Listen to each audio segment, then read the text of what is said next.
Thank you, Minister, for the inspiring keynote address. Ladies and gentlemen, we will now proceed to the next segment, the panel discussion.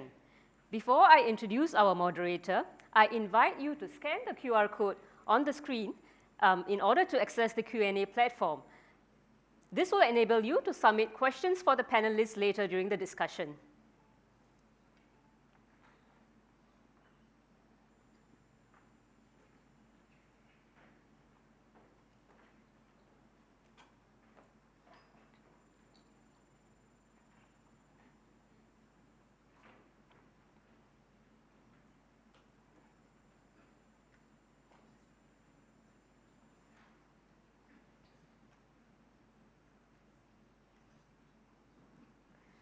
Thank you very much. Now, it is my pleasure to introduce Mr. Mubin Sadat, who will be our moderator for this afternoon's panel discussion. Mubin is the Deputy Opinion Editor of the Straits Times. He began his journalism career in broadcast as a producer-presenter before becoming the Deputy Editor at Channel News Asia Digital. He has covered stories across cities in Asia as both a broadcast and digital journalist and contributed insightful commentaries on global and domestic affairs. Mubin, the floor is yours.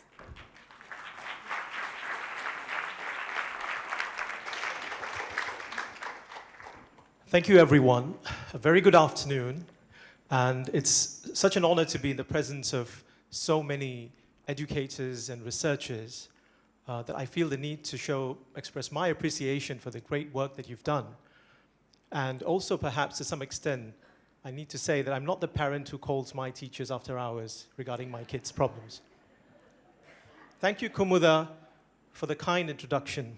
Good afternoon, Minister Desmond Lee, distinguished professors, scholars, colleagues, and guests. It's my pleasure to be the moderator for this afternoon's amazing panel discussion, and without further ado, I'll introduce the panelists and invite them up on stage to join me. Please put your hands together and welcome Professor Chris Chapman is the 17th CJ Co-Professor in Education. He's Professor of Educational Policy and Practice at the University of Glasgow, and amongst many initiatives, he leads the Economic and Social Research Council Children's Neighbourhood Scotland Legacy Project. Professor David Kirk is the 13th E.W. Barker Professor in Physical Education and Sports Science.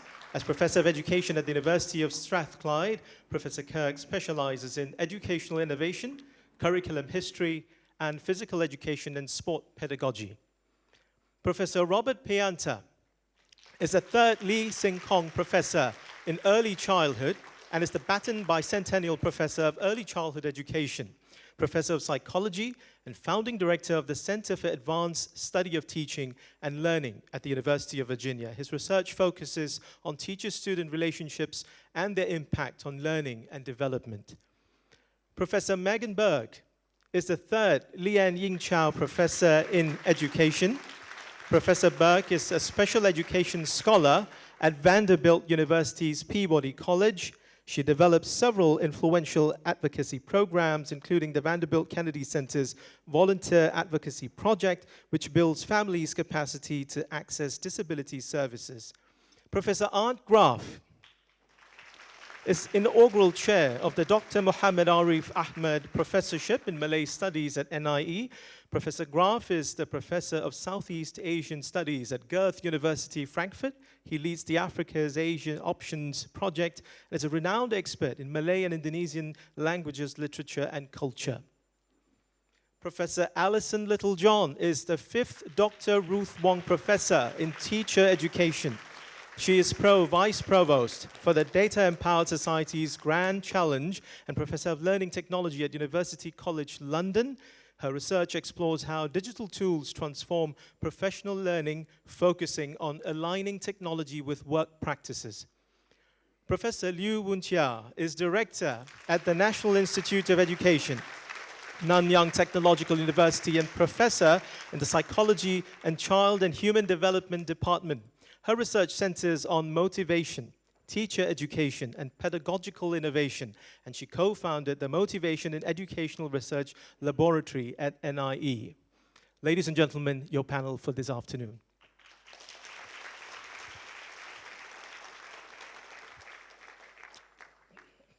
Just to outline the flow of things before we begin, there are essentially two parts to this session. We begin with the panel discussion, followed by the question and answer session from the audience. So, ladies and gentlemen, do scan the QR code in the course of the discussions to register your questions on today's theme. To kickstart our discussion, I have a broad question for our panelists to give an introductory sharing on the summit theme. After that, we will get into three areas that are literally disrupting and shaping the world of education today and probably in the next few decades. First, no prizes for guessing this one, artificial intelligence, AI. Second, we're going to talk about inclusivity and diversity. And third, lifelong learning. All buzzwords today, aren't they? We hope to wrap things up with the professor's thoughts on bridging the gap between academia and policy research. So, let's get right into this. First question, the general one. From your own field of expertise and from your experiences, how should we prepare for the future of education? I'd like to start from the furthest point. Chris. Thank you very much, and good afternoon, Minister, honoured guests, colleagues, ladies and gentlemen. It's a real honour to be here with you today, and especially thank you to NIE and Mr. Tan, the Executive of the CJ Co-Chair. So let me just get it right into this. I mean, Dennis started to outline the challenge, I think. Essentially, we're entering a new phase of global history. We're experiencing technological advances at a pace that we've never seen before. And this is coupled with the existential challenges that Dennis mentioned, ranging from geopolitical uncertainties to climate change. Put simply, the world's in a more precarious an uncertain position than it's been for a long, long time. All of this means that we need to be more adaptive, more flexible, and to learn faster if we're to meet these emerging demands. So the question is really, so what might be done, I think, isn't it?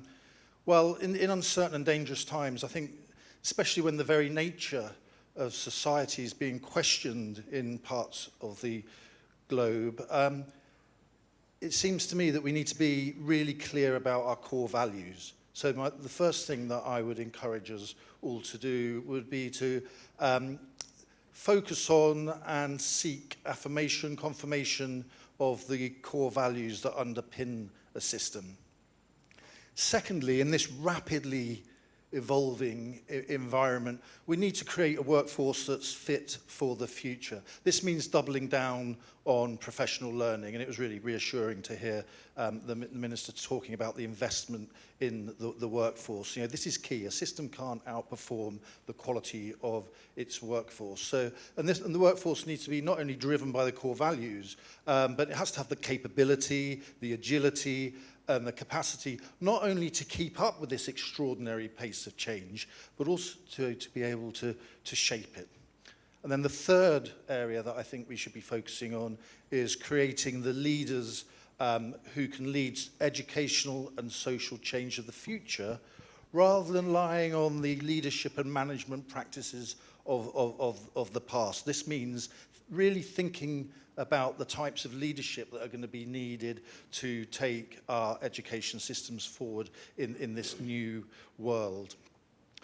The way that I think about this is through the idea of building network learning systems. And these network learning systems are designed to sustain collaboration that promotes learning across different types of boundaries, whether they be organizational, whether they be geographical, or even professional, which is perhaps key here.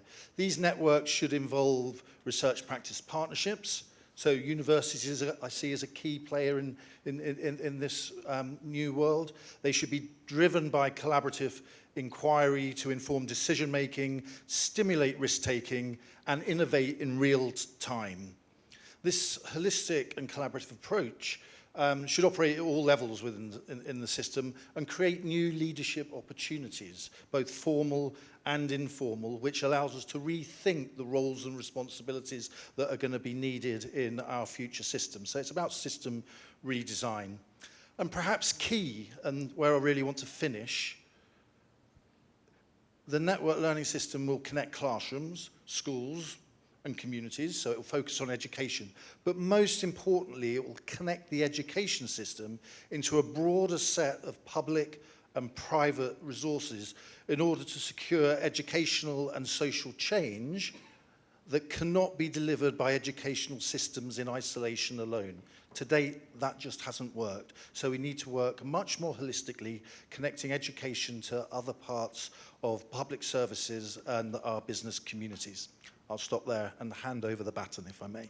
Thank you, Chris. David, could we hear from you on this? Thank you for me also for the privilege and honour of being here. Mr. Lee, thank you very much for your inspiring speech. I'd like to build on what Chris has just been saying about uncertain futures. And I don't think we can overemphasize this, the instability that is in the world these days and our young people coming into it. And we have a responsibility as educators and politicians to prepare them as best we can for this. And we honestly haven't rehearsed this at all, Chris and I, but we are echoing each other in emphasizing this. But I want to zoom in, because I think Singapore is well on its way to providing some solutions to face these challenges that are coming up. In preparation for coming to Singapore, I read in detail the character and citizenship education syllabus. I was so impressed with the writing in that syllabus. It is so well crafted. It is an exquisite piece of curriculum writing. I also read in detail the physical education syllabus. So the citizenship syllabus 2021, it's been around now for a couple of years. There's a new syllabus coming for physical education, also a beautifully crafted piece of work. So congratulations to the Ministry of Education. You've done such a great job. But Go ahead, give yourselves a round of applause. But is it enough? Because the emphasis on 21st century competencies is so important. And I don't think they can happen as a hoped-for byproduct of the current educational situation. As an outsider looking in, I see a curriculum that looks like people in other parts of the world would recognize it. You know, it's the time-space matrix of schools manifest in the timetable and the classroom, the periodization of learning, the 50-minute lesson. Now, these have worked well for high-stakes, highly valued academic subjects. There's clear evidence of this.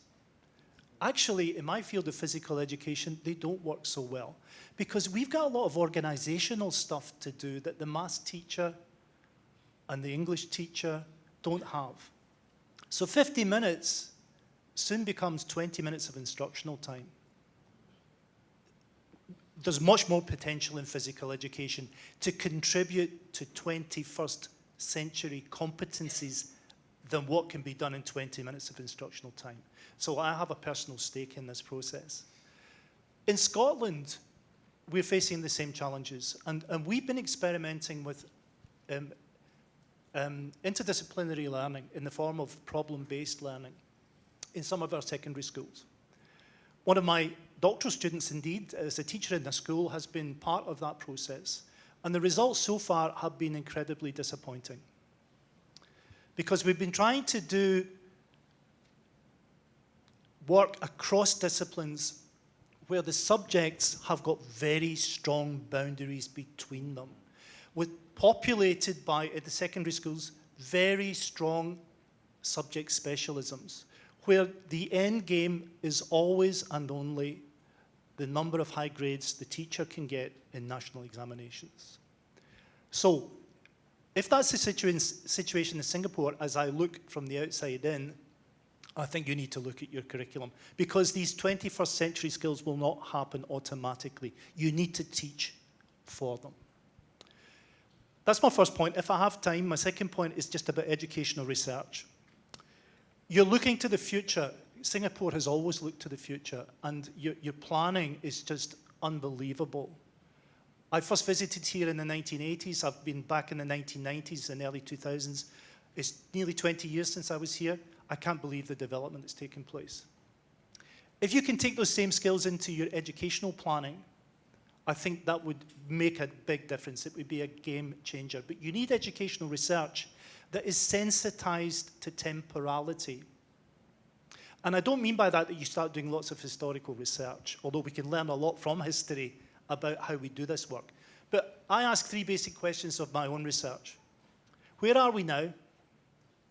How did we get here? And we use this analysis to pose questions about where might we be going. We can't predict the future, but this can help us to better prepare for futures, uncertain futures to come. Thank you. Thank you. Thank you very much, David. Robert? Thank you. It is a great pleasure and honor to be here, as as my other colleagues have stated. And in many ways, that's because Singapore has been such a leader in education. The U.S. looks to Singapore all the time for the kind of work it does in curriculum and teacher training and in research. And I think the path that's been charted by the minister and the country more broadly about broadening the kind of outcomes that we expect from education is a path it's quite necessary around the rest of the world for Singapore to succeed at what your stated mission is, because we are struggling in many ways to accomplish those aims. And I'd offer a couple of what I think are kind of awarenesses that might be helpful as we move along. First reality, actually, is that our current education system, the one that we are working to reform, has been built by grown-ups. It's been built by all of us, in this room. And how would this change? How would that reform process change if students were in charge of that process? It's a question to ask yourselves. Thank you.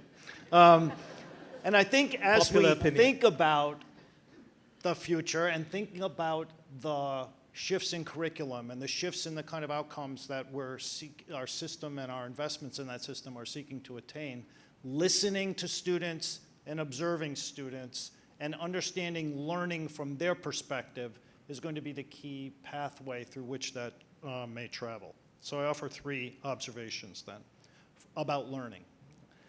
From a whole series of interviews that a colleague of mine and I have done over the course of the last several years. First thing is that learning is a personal and rigorous process. Students learn, children and adolescents learn deeply, they learn authentically, they learn very, very challenging kinds of tasks and knowledge when those tasks and knowledge are relevant to their lives, relevant to their interests, relevant to their goals and success. So we need to be thinking about the relevance of what we ask our students to do and to learn. Second is that learning is a relational process. It happens in relationships, it happens through relationships, it happens because of relationships. And so as we think about, we're talking about AI, we're talking about technology, there's all sorts of ways in which we will run in the direction of those shiny objects. But we cannot lose sight of the fact, and in fact, because we're talking about empathy and we're talking about well-being, relationships may be more important in the future than they are in the present. They're currently an asset for education that we treat largely unsystematically. We better get better at treating that much more systematically. Third, we're talking about children with special learning needs, with inclusive classrooms. The reality about learning is that learning is variable. It happens at a different pace. It happens in a different way. It happens along a different path for almost every student, every child, and every adolescent. Schools do not respond well, certainly under the current way we approach education, to that variability. We don't do a good job of that. And I think the future school that does a better job, at least as we're doing, will leverage technology, will leverage relevance, and will leverage relationships to produce a far more personalized pathway for every student built on their own interests, needs, goals, background, and skills, And that pathway is going to have to start at birth, not at 6 or 7 or 3 or 4 as it does in the United States. The implications for these changes are going to be massive for the training, credentialing of teachers. The kinds of skills they're going to need are going to be different. For assessment, no longer metrics, the metrics of academic performance in the world that we're describing here are not going to be sufficient. We need different, better metrics that allow the kind of feedback to policymakers and to individual teachers and learners and the stakeholders in the system to be able to use those. And certainly, as David pointed out, the curriculum is going to need to shift in ways that we may not be talking so much about biology, but we may be talking about inequality or climate change or the larger topics that our students care about deeply and that are so important for their futures. Those are going to have to be the shifts I think we're going to make into the future. Thank you. Thank you, Robert. Megan? I want to echo exactly what my colleagues have said and who I think everybody else after me will say. Thank you for having me. It feels like the opportunity of a lifetime to be here, and I'm so grateful. When I think about the future of education, I think about the critical importance of bridging school to adulthood for students with the most significant support needs. And by significant support needs, I mean students who have significant cognitive disabilities, students with challenging behaviors, and/or students with medical or health issues. In the last 10 years, internationally, we've seen a tremendous increase in students with mild intellectual disability attending college, joining extracurriculars, being part of fraternities and sororities. We see that leads to greater employment, not just in clerical or custodial positions, but in real, meaningful employment opportunities. And we see it also leads to better community integration. That is something I think we couldn't have dreamed of 10 years before that. It's tremendous, but it leaves out our society's most vulnerable individuals. Students who have more significant support needs are not afforded those same opportunities. And really, to develop an empathetic society, to move things forward, we have to bring everyone with us.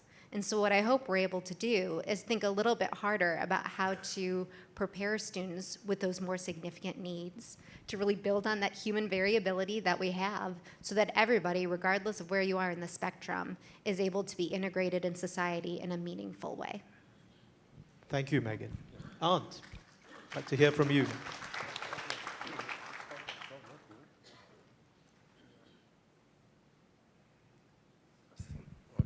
Okay, so thank you very much, Mr. Desmond Lee, Minister of Education of the Republic of Singapore, Professor Liu, Director of NIE. Thank you so much for inviting me as the inaugural chair of the Dr. Muhammad Arif Ahmad Professorship in Malay Studies. I feel deeply honored because this is truly about a national hero for Singapore. He's the one who wrote the national anthem, the lyrics of the national anthem. Majulah Singapura, you all had to learn that at school. So being appointed as the first chair in this position took my voice away. I'm not going to ask you to sing the anthem. So okay. Just want to say this. Malay Studies in Singapore is a so-called mother tongue studies, and it shares a similar task, a similar function for society and culture as the other mother tongue studies, Tamil studies and Chinese studies. So that means this is very significant for me, but maybe what we are doing in this week or so and the ongoing process beyond might be also inspiring, helpful for the other mother tongue studies in Singapore. Towards the future of higher education or education in Singapore, the big question is, what is the government of Singapore, what are the people of Singapore are aspiring for? Do they want to have an SG 100? When Singapore turns 100, do they want Singapore to be the gateway to Southeast Asia, or the gateway to Asia, or the gateway to the world? All three different answers that can be provided by the people here in the room require a different set of education system and of media system too. Because if you want to be deeply rooted in Southeast Asia, you have to emphasize a lot on the neighbors. If you say, no, the worldwide, the global productivity chains mean that outside of the currently existing economic powers, there are other new economic powers growing faster than than America, Europe, other European powers. That means that the horizon should be broader than it is in the moment, towards the next 40 years of Singapore. If that's the case, then also the curriculums, the media reporting, everything what is in the museums on display should change toward that future in order to make a culture possible that Singaporeans of the future, meaning starting right now at the primary school, are going to embrace this role as the gateway to the world. It's a long-term task. If this is the thing that the government of Singapore is deciding together with the people. And if that's the case, what's the role of mother tongue studies? I think an important thing is to realize that the legacy of the great Asian civilizations that are represented in these mother tongue studies of Singapore have a lot of wisdom from the past, a lot of resilience going historically through lots of ups and downs. There's a lot of wisdom in the literatures, in the histories, and the stories of the people of China, of India, of Southeast Asia, of the Malays. So that's an important thing to strengthen the resilience towards the next 40 years, because there might be inevitably crisis coming. Resilience might be asked. So this might be an important task for mother tongue studies to emphasize on these points of resilience, because they could provide psychological anchors in the future in times of crisis. And this not only means the language and the literature, it also means physical education. It means the greenery in Singapore. It means the parks, the museums, the arts, the music, everything that's there, the architecture. All these things can contribute to more resilience in the next 40 years and beyond. So now this is the more defensive part of it. The more offensive, more positive part of it would be, oh yeah, in the great civilizations of Asia, as represented in these method studies, there is also a lot of optimism. There's a history of being global powers, being important cosmopolitan centers, hubs. So that means that, for instance, in Malay studies, one could emphasize a little bit more on the history, the legacy of the maritime trade that was once centered here in Singapore on the Malacca and being carried out by Malays. The often quoted quote is from the legendary Hang Tuah figure, is that Hang Tuah was able to speak 12 languages in the 14th, 15th century. That means not only Malay and Javanese, but also Chinese, also Tamil, also Arabic. So he was living in a cosmopolitan port, and it was quite important to know more than just one's own language and maybe English. It's kidding, because it was not there yet in the age of Hang Tuah. So, but maybe that might be the positive take that motherhood studies could provide for. Systematically dig into the histories. What were the positive cosmopolitan traditions in these three great civilizations of Asia, including in the Malay civilization? And if that's the case, then maybe in the legacy of Dr. Muhammad Arif Ahmad, the Malay studies in Singapore, for instance, could contribute to what Dr. Muhammad Arif Ahmad has written about in 1978 as the goal, building a national culture of Singapore. It could contain both elements. But I'm sure the politicians here and also the people have a much better insight into this. So these are my 2 words. Thanks. Thank you very much. Alison? So, Minister, Mr. Lee, Director, and distinguished guests, it is such an honour to be here, and particularly to be here in the name of Dr. Ruth Wong as the 5th professor, because Dr. Wong was such an innovator and a pioneer. And as part of that professorship, then I had the opportunity last night to go for dinner with some of the students from NIE and ask them their opinions, because, you know, these are the people who are going to be the future teachers. These are your future, our future globally. And of course, I was asking them about innovation, wondering what their views were. And in terms of AI in education, they all agreed this definitely has to be something which is deeply embedded within the education sector. And Data and AI are changing society at such a breathtaking pace, and they're really aware of that. Let me take you through some recent history. So 2018, Google released AlphaFold, which predicts protein structures and led to fundamentally new drug discovery. 2022, ChatGPT, have you heard of that? It just changed everything. It changed our lives, the way that we work, and of course, students and staff use it in, maybe not daily, but well, maybe more than once a day.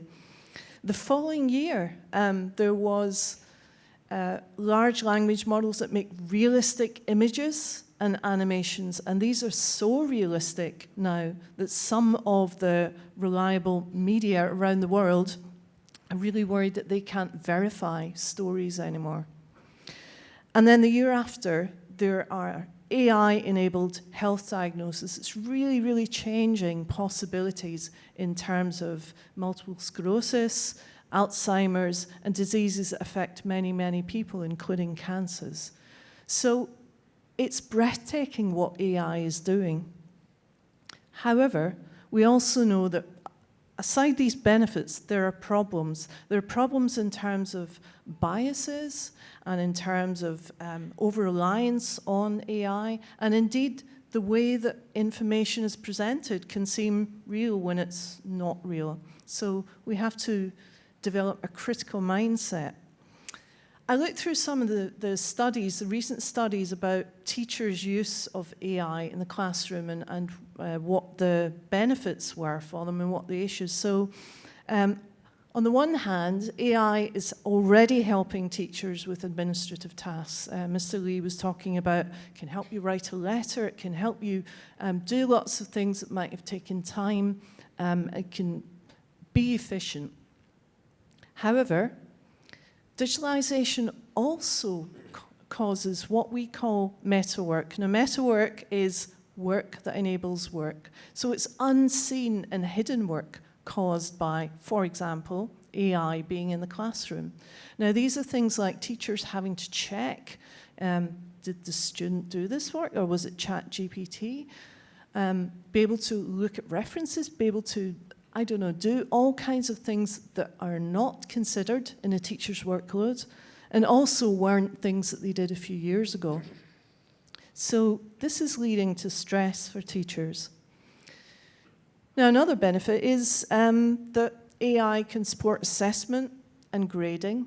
Again, Mr. Lee said a first sweep of assessment could be produced for a teacher, and then the teacher can make judgments as to how to change it or use it. It can increase access to education for many people, allowing for special educational needs or just allowing access for remote learners and so on. It can allow access to education for the most vulnerable. Some of my colleagues at UCL are working with people who are in very desperate humanitarian situations in countries where they're refugees, they're in refugee camps. And technology and AI is enabling education to be scaled in a way that wasn't possible before. And that's something that we all need to think of, every education sector, in terms of contributing to everyone around the world to make sure that globally we're prepared for the future. However, we know that there is a problem of over-reliance on technology and that students might not develop the kinds of self-regulation skills that we know they need. And this is particularly important because in the future, jobs are changing already and they will change at a faster pace in future. So one of the most important things for students to learn is how to learn. So we need to make sure that we support them in how to learn. So the third thing in terms of teachers is that AI enables interactions and feedback. So seems great, right? It can scale in a class. I've worked at the UK Open University, which has got thousands of students, and it's good to be able to give that feedback. However, there are concerns about the teacher-student relationship. And that teacher-student interaction, the human-to-human interaction, should not be downplayed. It shouldn't be replaced. It should be enhanced by AI. So, in developing the policies and practices of the future, we need to think about where those touch points are and how, whether and how AI or any technologies can support those. Now, what does that mean? We've been doing some work at UCL to think about teachers and AI, and we're noticing three big shifts. The first is that AI is resetting labor relationships. Now, what I mean by that is that technology, AI, is often marketed as a way to make all our work more efficient, but because it's mediating that student-teacher relationship, then it makes it difficult for teachers because they're doing extra work.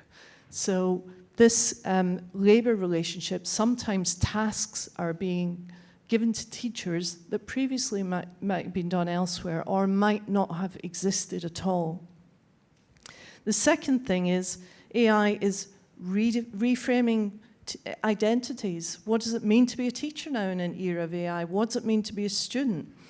So the personalized feedback given by AI and analytics seems very important, but the teacher-student relationship, as I've already said, changes what it means to be a teacher if that relationship is mediated through technology. So we really need to think about what teachers think in terms of their identity and what it means for them to be a teacher. The third thing is that all these changes are engendering vulnerabilities. You know, we think about people being equipped with AI and being able to do things. It all seems very positive, particularly the big tech companies are presenting this as being very helpful and glossy. But sometimes people feel vulnerable for all kinds of reasons, partly because of their identity or the way that their relationships with the pupils are changing. So teachers need support through that. They need to be enabled to think about relationships and maybe to give feedback. So we need to think about the way that in future we plan strategy and that we plan the ways that teachers are supported and developed. And that needs to be much more of a two-way process. So how can we support these teachers to be the teachers of the future? Because even when they're in the schools, in the classroom, everything's going to be changing almost month by month, if not year by year. So one thing we need is for the teacher leaders, the people who are planning, and the policy makers to have a mindset which not only plans what's going to happen in the future, but finds ways to include the workforce and draw upon the workforce. And maybe even expand that. Think about including students themselves, as was suggested, including parents, and parts of society that are important to education. So through reflection and deep engagement, we can think about what's really happening in classrooms and what do we really need for the future. And then we can plan professional development as we go forward. So teachers and schools need to find these ways to continually identify and reinterpret these paradoxes that AI presents, the benefits and the problems. So my key message here is that education really has to be human-driven and not data-driven through AI. So when we introduce AI and we think about how it's going to be used, we don't just think about what data we're going to collect, how we're going to interpret that data, but we think about the human parts, and then we retrofit the AI onto that. And one last thing is that if Singapore is really going to do this, you need to work in partnership with the tech industry as well. So thank you very much. Thank you very much, Alison. Unxia. Okay, good afternoon, Minister, Prof. Tan Wee Kiang, panelists, Mr. Mu Bin. Ladies and gentlemen, I am the only Singaporean here on this panel. Me too. And, oh yeah, sorry. Okay, sorry about that. Really No worries. sorry about that. You Okay. mentioned panel. I'm a moderator, so it's okay. Yeah, so I'm not wrong technically. And being the director of NIE, I have to say that when I looked at the question, although I'm filled with excitement, there is also a sense of heavy responsibility. And as I listen to all the comments and suggestions, I have to say that I am not going to comment, because if not, I will not be able to share my viewpoints. But there are a lot of wisdom from the panelists, and we definitely will take it to heart. And thankfully with me, I know I have a lot of NIE colleagues. So I was looking around, and I know that these are the people who will work alongside me to make sure that we do our best for our youths. Okay, so let me just share some thoughts. I think to start with, every time we looked at reform in education, we tend to think about changes. And I would like to say that before I talk about possible changes, maybe we should recognize the anchors that we should keep constant. So one of the first thing is, I think for Singapore, I feel that what we did really right from the beginning is to make sure that we treat teaching as a profession. And in Singapore, teachers are professionals, not semi-professionals, but real professionals. It means that they go to rigorous preparation, they are empowered to make decisions for the best interest of the child. I think that is important, and that should be a constant. We can talk about what would change within teacher preparation, what are the competencies, but we should never move away from the fact that our teachers are professionals, they must be empowered. We need to prepare them well and trust them to do their job. First point. Singapore has gone on, we believe very strongly in holistic education. Like Alison mentioned, this human-centric education. We believe in holistic education. And for a very long time, we know that we are not just focusing on cognitive development, but physical, emotional, social, morals, and so on. Maybe we need to do it a bit more intentionally, as what David said just now, but a lot of the things are in our education system already. We may want to focus a bit about your 21st century skills and what are the competencies that we think is important now, whether it is creativity, curiosity, adaptive thinking, generative thinking, discerning ability. I feel that maybe learning agility is something that we may not have emphasized as much, so that's holistic learning. The part that I want to highlight, okay, so I mentioned holistic learning, the other is 21st century CCs, and then teacher as professionals. These are the concerns, these are the anchor, and we need to make sure that we remember that. The three things that I would suggest that we probably want to take a look at changing. The first would be our definition of learning. So this comes back to what Robert just said just now. What do we understand about learning? I think in NIE, we had a lot of conversation because we are NIE. We really literally talk about what is learning. So we see learning, firstly, as valuing, where the person is right at the center of what we do. We see learning as designing. There is a learning process, and the teachers is the designer and architect of the learning process, regardless of whether you use technology or not. So that includes AI. The teacher makes a decision not because we want to use technology for the sake of a technology, but because you want to make sure that learning is purposeful and meaningful. We see learning, the third part is that we see learning as connecting. So perspectives is important. Singapore being so small, it's very easy to be inward-looking. We try to make sure that our student teachers, the group that you mentioned, they actually would have a chance to do international practicum. They will go to, we have 30 partner schools from Finland, Switzerland, Denmark, sorry, I cannot remember the whole group, but Canada, US, Japan, Korea, Philippines, Brunei, Australia, I'm going through the world map, New Zealand. So we have 30 universities partner across different education systems. We send our year 2 degree students to all these systems. They go and look at, okay, they don't just visit the school, they do teaching assistantship. So they go to the school, they co-teach with the teachers, they learn about the education system, and they come back and they sit around maybe a room, because we have about 50 to 70 of them, and they will talk about, in Finland, this is what they do. The other group will say, interesting, in Korea, this is what I observe. And the question would be, Can we do that in Singapore? If yes, how do we do it? If not, why not? So because perspective is so important, they not only learn from education system, and we don't only do that for our student teachers, our head of departments, our principals, all go for trips like that. So we learn from other education system. In fact, for our degree students, they also go to the industry. So they don't just go to schools for practicum. They do a stint in the industry as interns. Interestingly, we always feel that teachers need to develop our students so that they can thrive in the real world. But many of us know that most of the teachers would have actually only been in the education world, which is very different from the real world out there. So giving them a chance to be in the industry allows them to see that you don't always need the right answers. Sometimes the wrong answers will teach you more than getting the right answers. So perspective is important. The fourth point about learning is that we see learning as participating, which is where Robert mentioned about, well, how much can we ask a child or a learner? Learning is not something that you give to them. You need to allow them to participate. There must be agency, there must be ownership.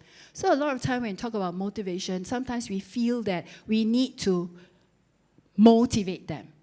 Actually, maybe that's the wrong thing to think about. Maybe motivation is in them.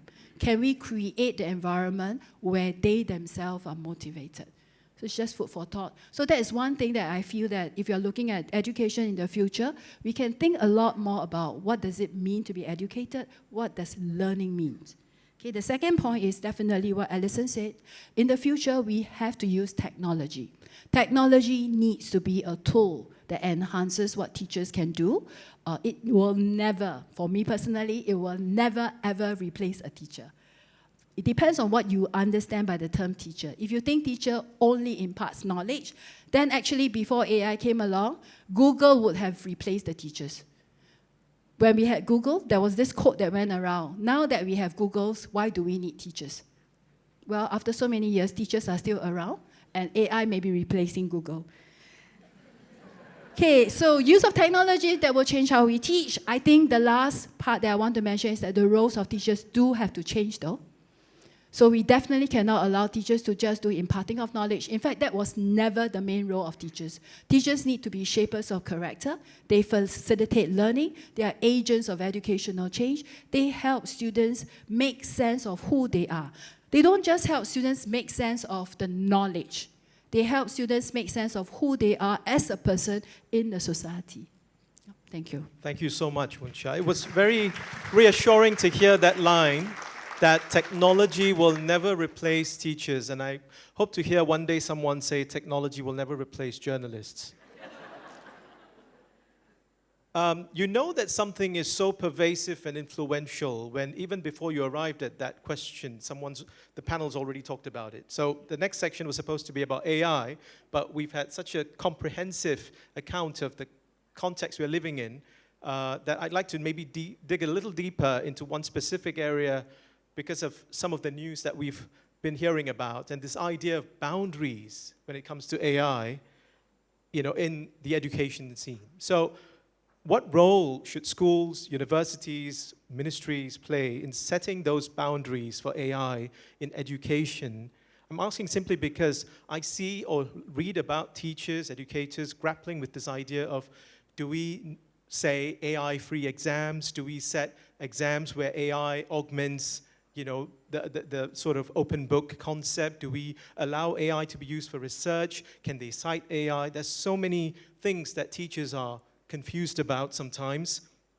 And I think it's part of the process of getting used to something new. But should we let this be a free-all and end-all, or should we just set some boundaries that would actually be guiding that process? And what kind of boundaries would you suggest? Maybe we start with Chris. I think that's a very challenging question, because I'm not sure that we can set boundaries in the way that we might have been able to do in the past. So, in a sense, the genie's out of the bottle.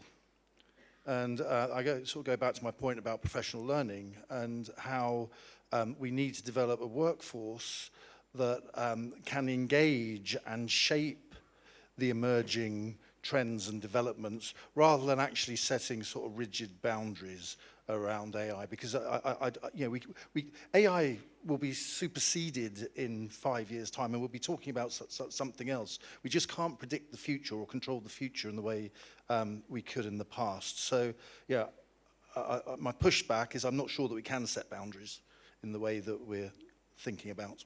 Thanks, Chris. Anyone perhaps thinks there are some hard lines we can draw, or how we could probably navigate this, even as we are experiencing this integration of AI in education? Alison.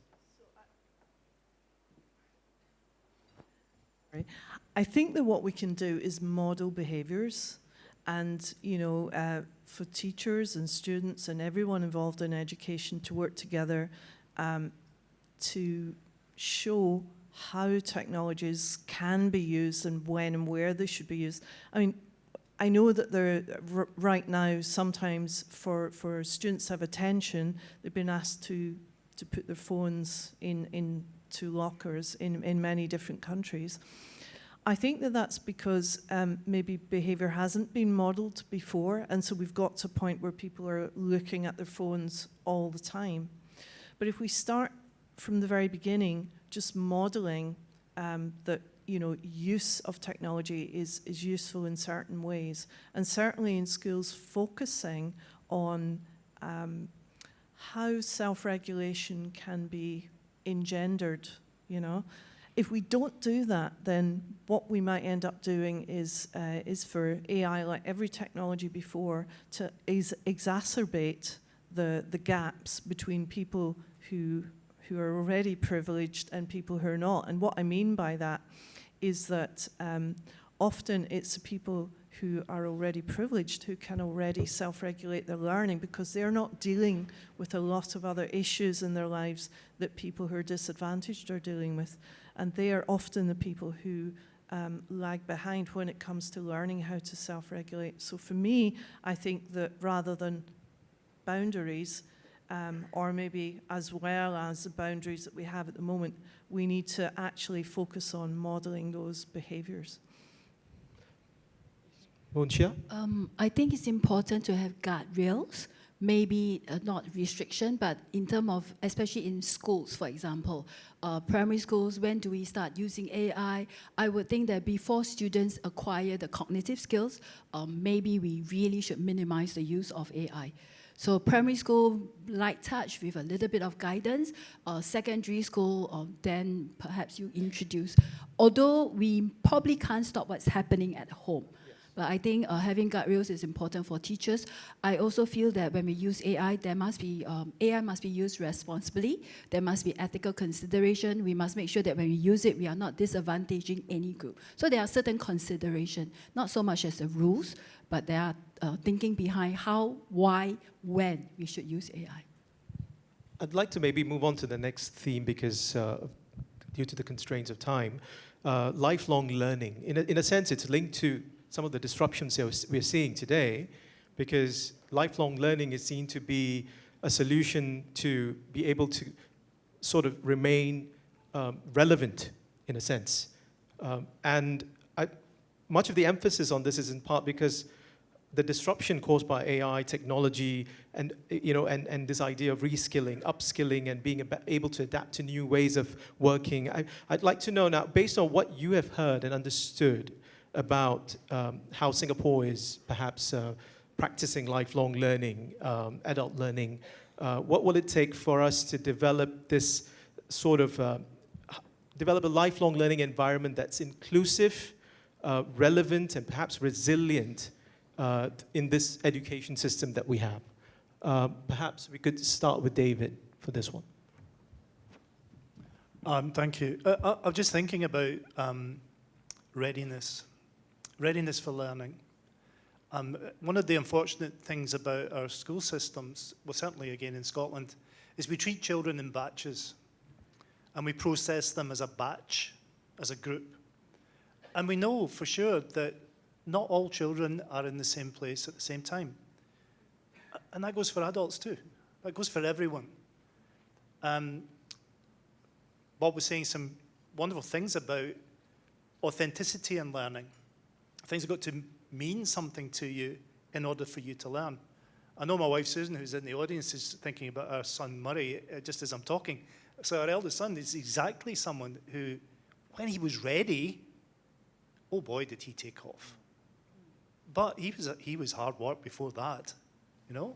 So I think that that's part of the thinking behind lifelong learning for me, is that we can't constrain people to say, you have to be the same as everybody else at this point in time. And that's a big challenge to school systems that treat children in batches. I think that's crucial for a country that values human capital. And you want to maximize the potential of your population, their skills, their abilities. Is there something perhaps Robert could suggest in terms of how we start this and make it part of the culture from a very young age, and not something that we sort of try to educate or nurture much later just because of disruption?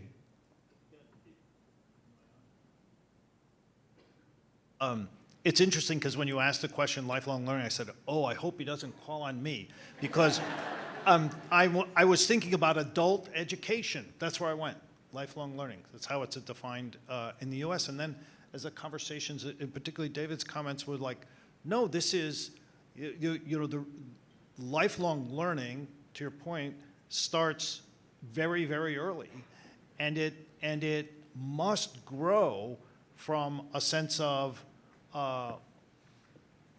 my motivations to learn can be expressed and can be rewarded and valued in a variety of learning contexts, not just a school. We hope more in the school, but think of all the learning that goes on outside of school for kids who are 8, kids who are 9, kids who are 11.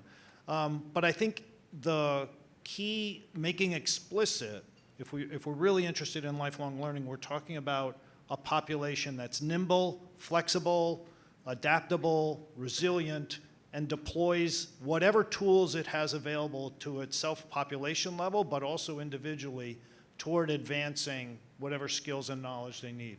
That requires attention to a set of meta-level skills that are going to be very important, and that it's the education in those meta-level skills that has to start earlier.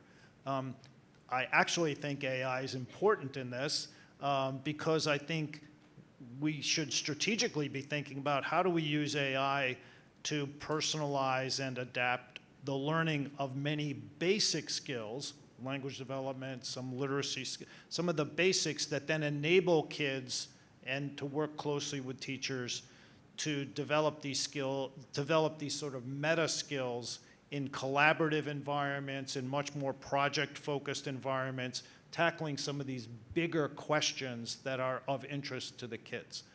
So I think it's a shift in thinking about how we deploy the educational assets and frame those educational experiences to produce the kind of nimble, agile thinking and approaches to learning that we want people to carry into adulthood. Thanks, Robert. Megan, I'd like to just get your thoughts on this idea of where we talk about lifelong learning and perhaps for those with special needs. In my experience teaching, some of my most tenacious, motivated students are students with special needs. And I see them, they have this spirit of learning that stays with them even after they've graduated. And some of them even get in touch with me after that to say that they're doing this, they're going for this course, they're learning these new skills. I wonder if there's something that we should be doing, or what are your thoughts on how we should actually be designing lifelong learning in the context of special needs students? I didn't know you were a special education teacher. I was actually teaching in Republic Poly, so we have students who have special needs, and we actually try to integrate them with the mainstream. And some of them have really astounded me in terms of their performance, and they were sources of inspiration for me. So I'd like to hear your thoughts on, Yeah, I do think lifelong learning is an especially important point for individuals with disabilities. Kind of going back to what I said at the beginning, you know, we see a lot of individuals with disabilities make significant progress during the school years, being very interested, very engaged, very attentive, and then they age out of the school system or they graduate from the school system and they end up staying at home. And what happens when they end up staying at home? They regress. right? And all of this investment that you've put in for 12, 16 years, you've lost it because it takes so long to recoup those skills. So lifelong learning is especially important for our students in thinking about maintaining those skills and really improving those skills well into adulthood, which is where all of us spend the majority of our lives. But I think in tandem with that, when I think about lifelong learning, I also thought about adult learning. But I also thought about families, right? And as a parent, regardless of whether or not you have a child with a disability, I would say that most of us would say it's very humbling to be a parent, right? You are constantly learning. But when you have a child with a disability, parents are learning all the time. They're learning new service delivery systems. They're learning how to advocate. They're learning from their child who will surprise them in the things they're able to do and challenge them in the things that they're not able to do. But now that we're seeing individuals with intellectual disability living longer lives, they're now outliving their parents. And the person who's going to step into those roles is often going to be their sibling. And siblings, a lot of them will say, I'm happy to step into this caregiving role, but my parents have lived and breathed this since day one. And I don't know how to do what they know. All this lifelong learning that the parent has accumulated is not been transferred to that sibling. And siblings know it's going to be a steep learning curve.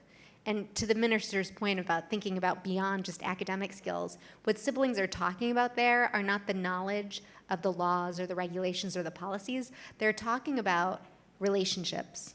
They're talking about getting to know the service providers, the doctors who serve their brothers and sisters. They're talking about empathy, right? These are the skills that they know their parents have built throughout their lifetimes that they're going to struggle to catch up to. So I think this lifelong learning issue is really a holistic issue that goes beyond the student, but to include the family as well. Aunt, can I get your thoughts on this topic as well? I want to pour some water into the water. Sure. I mean, maybe the reach of the education system is limited. Once the students get out of school, once in the afternoon or once they leave the school, join the workforce, do something else, and have some time at their hands, they do lifelong learning, but on their cell phones.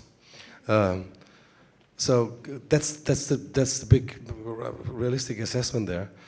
What can the education system, the cultural system, a state can do in this regard in order to still promote lifelong learning, so that the workforce, the population can acquire new skills, new insights, new motivations. I think very important in this is open access to databases, to the collections of the National Gallery, for instance, have them online, all of this, so that the population of Singapore, but also beyond, can have access to that in their spare time. That would also be important as lifelong learning. What I've also seen is fantastic at the National Library Board. They do have a huge collection of digitized material.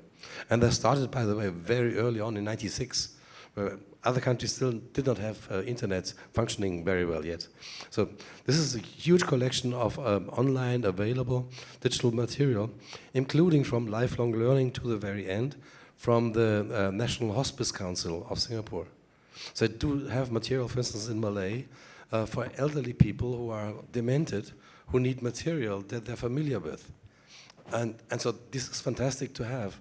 But maybe lifelong learning, in the points that I made earlier, maybe an emphasis could be made to look systematically through how much of it is just preserving conservative heritage, how much of it is empowering the people who want to serve through the websites of the National Library Board to get into new stories, new adventure out of Singapore, getting into South America, whatever kind of adventures can there be.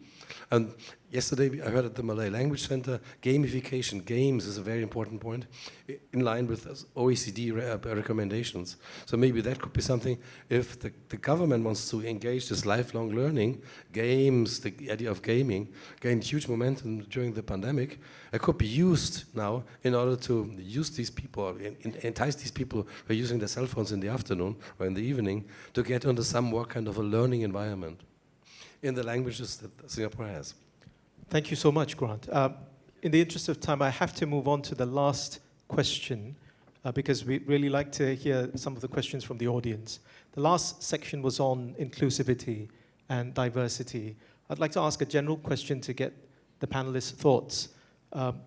Basically, how can education systems promote inclusivity and this strong shared identity while embracing the diversity that we are seeing now, whether it's special needs, whether it's race, whether it's religion, whether it's beliefs?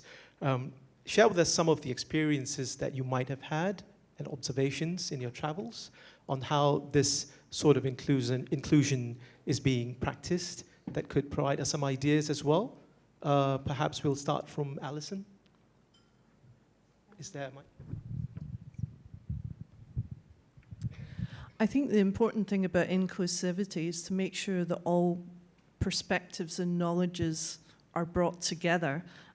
So, you know, some of the methods that we're using, working with educators, working, you know, with researchers, is through co-design methodologies or participatory design, because especially, I don't want to always talk about technologies, but often technologies are designed by technologists or programmers with an end group in mind, and they might even ask that end group, but unless that end group is included and all the knowledges are combined, then you're not really going to get the end product that you want. So if we extrapolate that, because I think you're talking about inclusivity in schools, we need to bring all these perspectives and ideas together, and where it becomes difficult is where there are tensions or where there are disagreements. But nevertheless, it's where those tensions and disagreements are that maybe we can find the most creative solutions. I do think some other colleagues have probably got more experience in inclusivity. Anyone else in schools, would like to weigh? I think Megan, obviously. Yeah. I think that was a great point, and I think an example of what Alison is talking about that we've found to really be a game changer is inclusive research teams. So our research team, for example, has 16 people on it.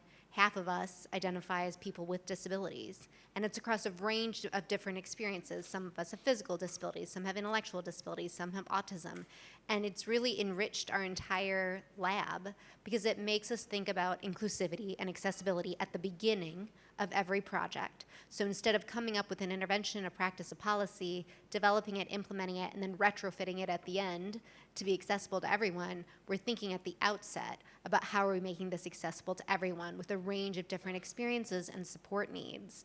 And it's also been so great because we have master's students, doctoral students, and undergraduates on our team, and they're working side by side with people with a range of support needs.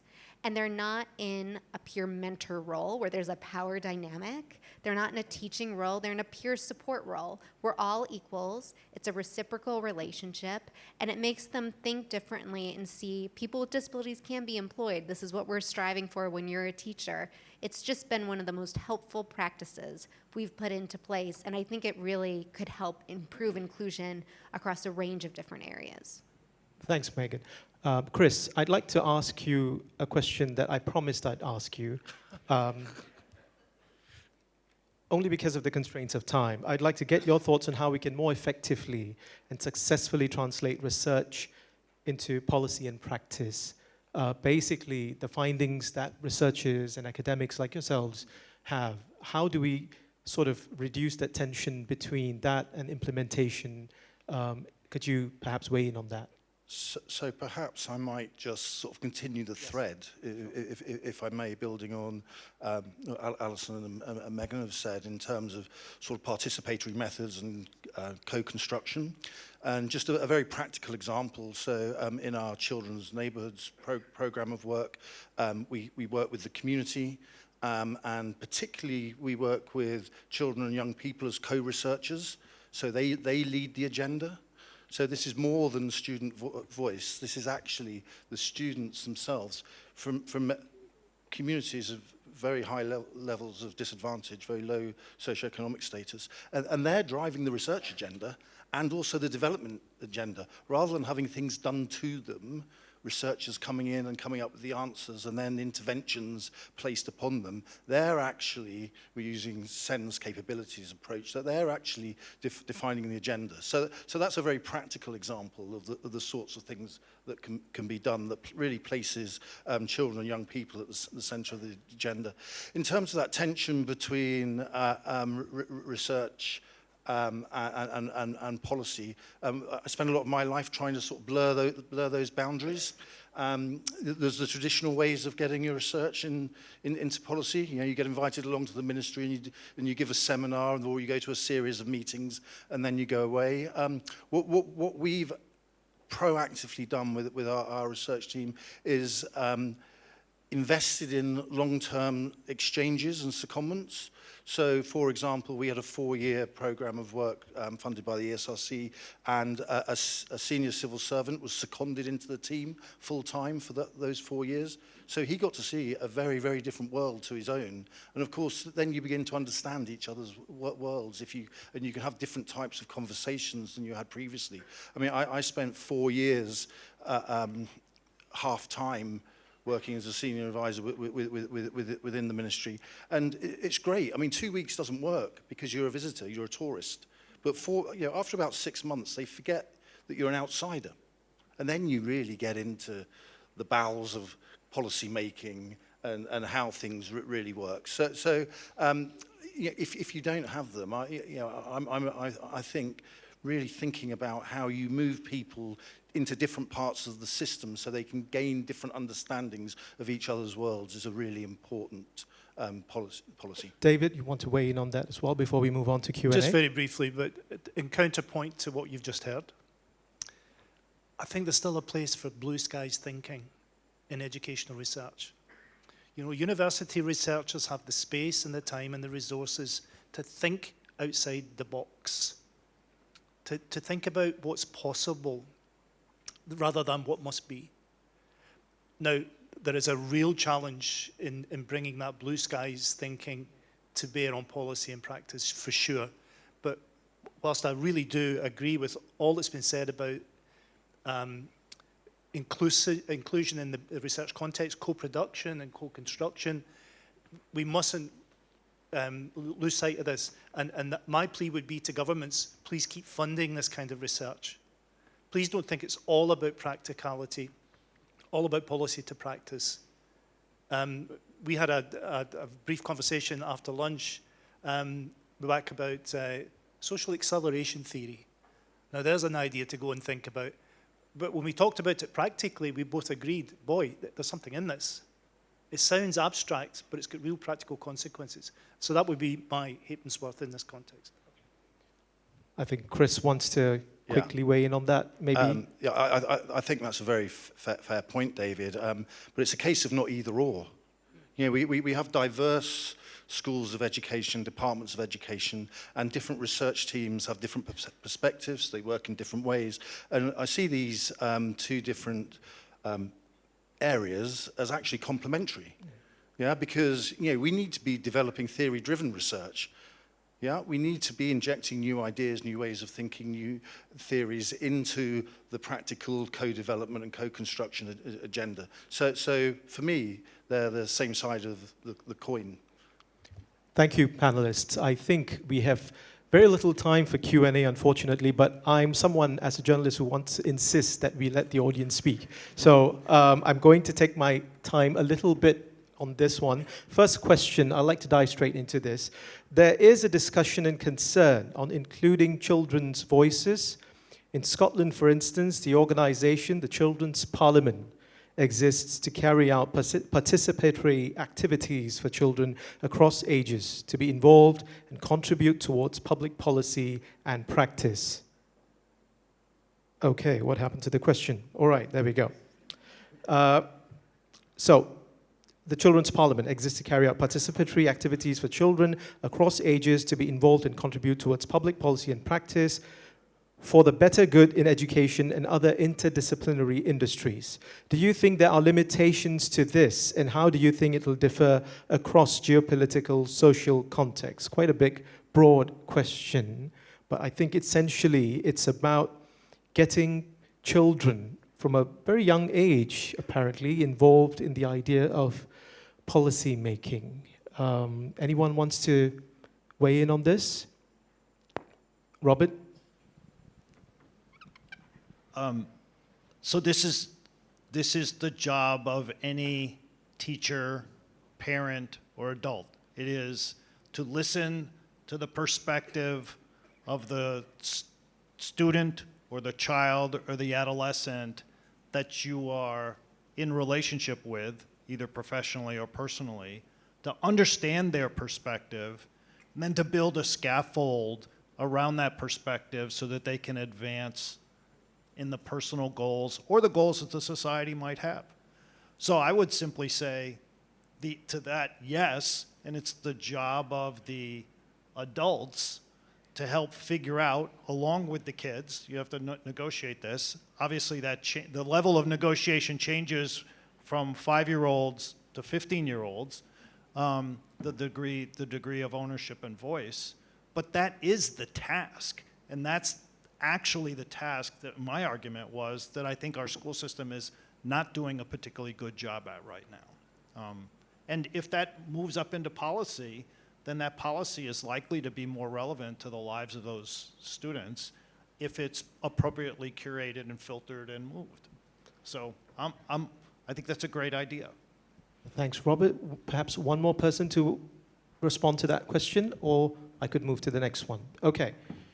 Building on the topic of AI and teacher-student relationships, as well as the labor relationship, what is the role of AI with special needs students?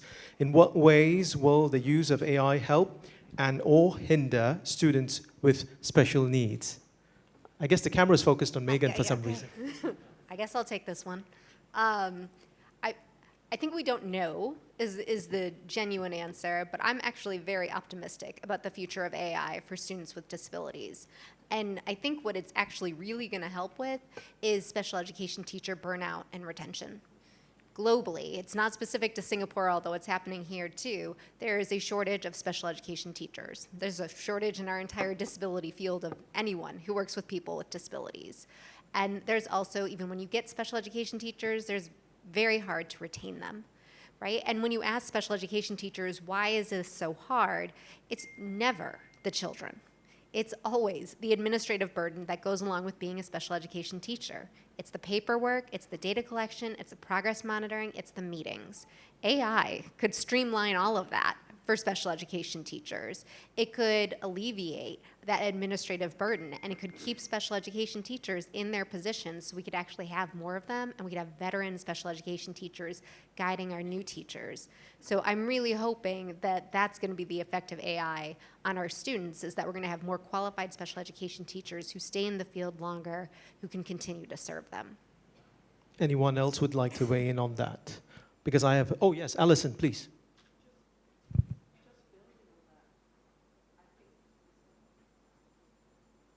I think you must make sure that you work with the tech companies, because they might come up with a product which really creates more work. So yeah, so that's my plea, is we need to work with the companies. Okay, I love this question. If education were to begin anew today, what would we start it with in terms of what do we have now that we would keep and perhaps discard in terms of what we're already doing? Anyone would like to? Alison, yes. I would keep teachers.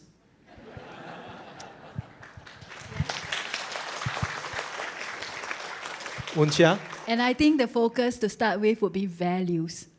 For sure. Values, teachers. Actually, I think it's one-word answers, so let's go down the line. Aunt? For the situation in Singapore, I think it's a good idea to retain the mother tongue languages and mother tongue studies, all three of them, and somehow brainstorm over the problem that the younger generation in Singapore in particular is more and more drawn towards English. So there again, the question is, can the mother tongue languages be helped a bit with the help of gamification of whatever kind of content, or with translation tools from the native Malay here to Bahasa Indonesia, because in Bahasa Indonesia, in Indonesian language, there's tons of content that's interesting with social media. So that's a question that maybe not for a foreigner to say something, but maybe within the mother tongue communities, there's a similar concern in Singapore. So maybe they might want to already do brainstorm about this problem. I think the value of mother tongue languages is definitely something we want to retain. Yes. Megan? One word answers? I'll give you more. All right, Yeah, thank you. yeah. But you know what? My one word would be inclusion. It's an easy one. Inclusion benefits students with and without disabilities. It is one of the best tenets we have in special education and general education, and so that is what I would keep. I don't suppose Robert's going to say children, obviously, but what would it be? Two things, two words. Keep an emphasis on connection and keep an emphasis on communication skills, however broadly one defines those. David? This one's for the politicians. Investment.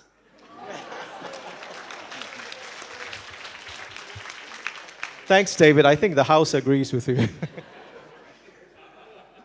The fact that teachers, inclusion and investment have already been ticked off the list, I'm going to go with keeping the school rooted in its community and working in partnership with other services to support a holistic approach to education. A bit more than one word.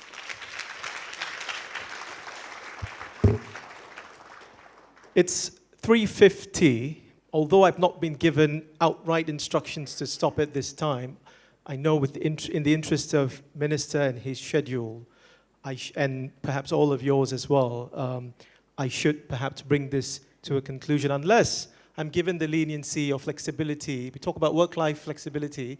Am I given the flexibility to ask one more question from the audience? Can I have a green light on that? Perhaps not. Do I have a thumbs up? Oh, Minister said, then who else do I need to ask? Okay. Okay.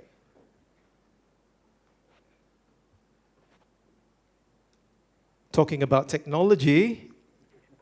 All right. Oh, how about a question that involves the minister then? The minister mentioned that we will study how we can reduce the high stakes placed on the academics.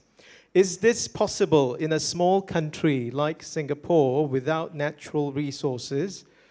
We've survived through a rigorous education system that ensures our people are competitive, reliable, and productive.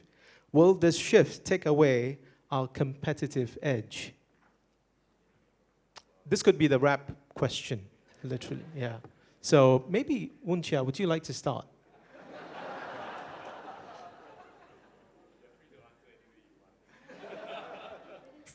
The whip has been lifted, I guess. Yeah, Minister said I can answer any way I want, and Sandra, please do not quote me. Okay,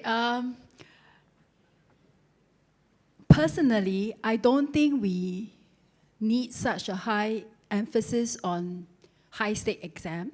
Okay, I don't think we need that to make sure that we are still competitive. But what we do then have to do otherwise is to make sure that our students don't see education as a means to an end.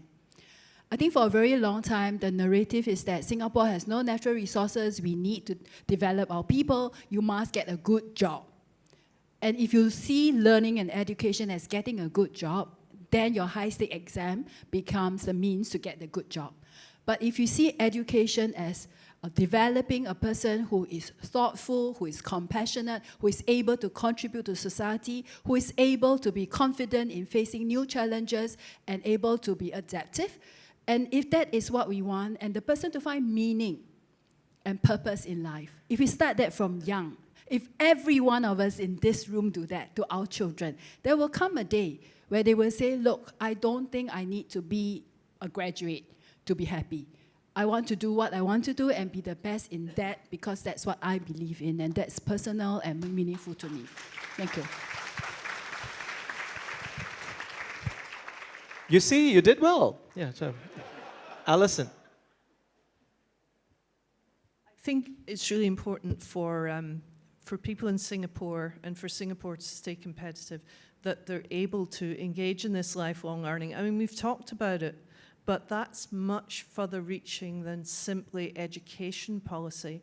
Lifelong learning means we're all motivated to learn and able to use all the opportunities for learning throughout our lives. And that's also very important in work. One thing that we do know is that our work will change continually and faster than we can even imagine. So in Singapore, we need people who can continually keep up and learn and not just go to courses, learn on the job and focus on their own learning. Thank you, Alison. Arndt. Well, thank you. Staying competitive probably requires that the system stays effective and efficient and clean as it is. It's really important, regardless how the school grades are. Yeah? In terms of grading, grading classes is important, but also which classes? Where are you bringing those students? In which direction? If the future markets of Singapore are different than the current ones, then the curriculum has to be changed. New classes have to be there. And if even the grades are not so good yet in the beginning, say learning Spanish or learning something about the Middle East or whatever, where new markets might emerge, grades might be not the most important thing. It's just that Singapore has these talents, it has these outlooks, has these horizons in the city. So that in working with the industry, with big banks, for instance, big companies from Japan, from other countries, they would find here an environment where I can say, yes, I can go to a bank in Singapore and they can help me with the market in West Africa one day. And so that might be something where the grades don't really matter this much anymore. Thank you. Megan? I'd like to get everyone's thoughts on this last question. So, Yeah, I would agree. I think what we've talked about, holistic education, really focusing on those soft skills, empathy, resilience, those things matter just as much as your content knowledge and your kind of intelligence or your IQ. And I think we see this continually in our research is that knowledge matters, but empowerment matters a lot more, actually. You can have the knowledge, but if you're not empowered to use it, you don't get very far. And so I think that matters just as much. thank you, Megan. Robert?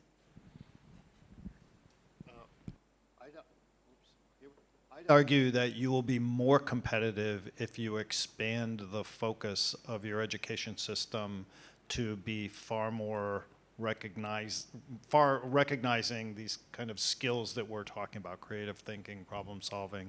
You're leaving, like every education system, you're leaving talent, a lot of talent unrecognized. So your job is to recognize talent and build the talent. And you'll recognize that the more you expand the portfolio of skills that you respect and recognize and reward through the system. David, please go ahead. I flew many miles on an airplane to get here, and I'm really thankful for the people who built that plane. And if that took high grades, then I'm all for high grades. And when I drive cars, cross bridges, get into high-rise buildings, the same goes. But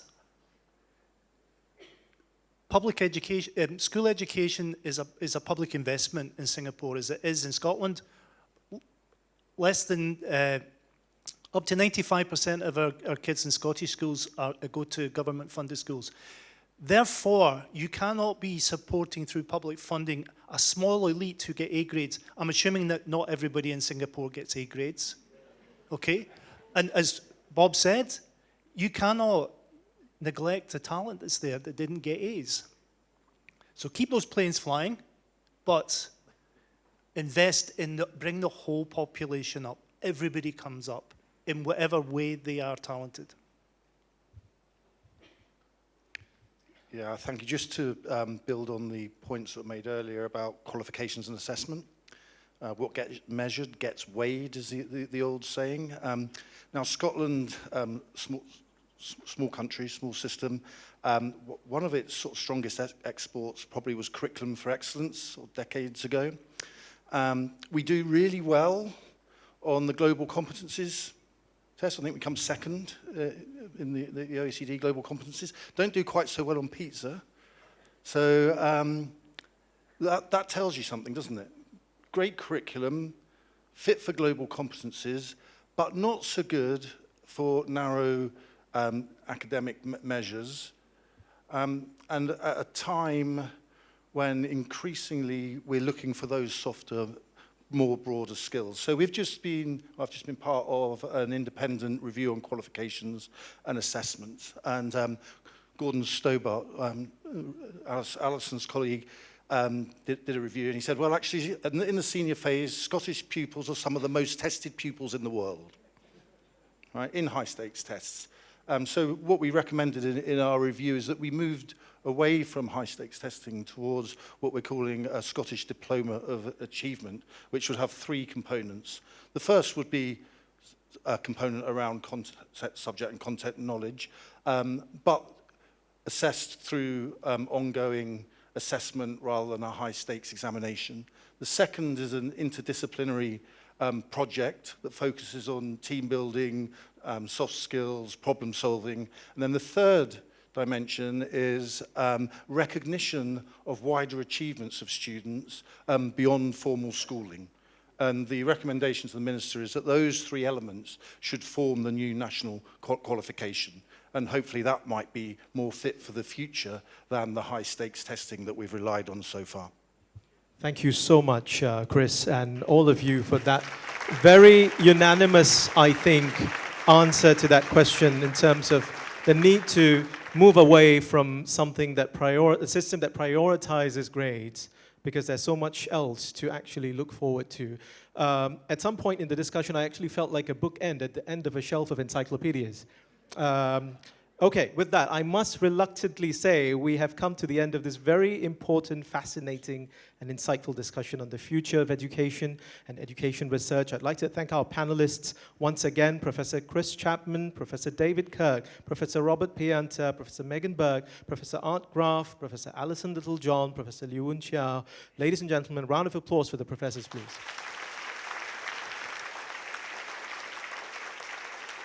I'd like to thank the audience for your presence, attention, and thoughtful questions. If there's one thing we can be certain of, it's that whether you're a student, parent, educator, policymaker, or journalist, each of us has a role to play in shaping the future of education and to ensure it remains a force for empowerment, opportunity, growth, and hope, regardless of who we are and where we come from. That's a song I sang during my BMT. Yeah. Thank you all, and have a great evening. Over to you, Kumuda.